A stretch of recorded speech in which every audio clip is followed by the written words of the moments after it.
இப்போ தேவனுடைய வார்த்தை அது தெளிவாய் சொல்லுது, பணம் நமக்கு உதவும் தான். ஆனால் அந்த பண ஆசை தீமைக்கு எல்லா தீமைக்கும் வேறாக இருக்கிறது. இதுதான் ரூட் காசுன்னு சொல்லுது. இதுதான் ரூட், இதுதான் வேறு. இதிலிருந்து தான் அந்த பிரச்சனையே வருது அப்படின்னு சொல்லி தான் வேதவசனம் சொல்லுது.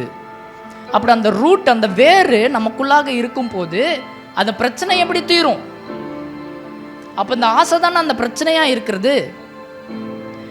அப்போ கர்த்தருடைய வார்த்தை ஒன்று சொல்ல, நம்மளுடைய இஷ்டத்திற்கு ஒன்று பண்ணும்போது தேவன் இல்லை என்றா நாம் அப்படி செய்கிறோம்.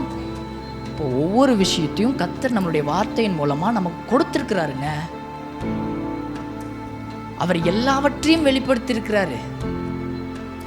அப்படி வெளிப்படுத்தியிருக்கிற எல்லா விஷயங்களும் நாம் மறந்து நம்ம வேறொரு வழியை போகும்போது நீங்கள் கேட்கக்கூடிய வார்த்தை என்னன்னா, தேவன் இல்லை என்றா நான் இதை செய்கிறேன் அப்படின்ற வார்த்தை.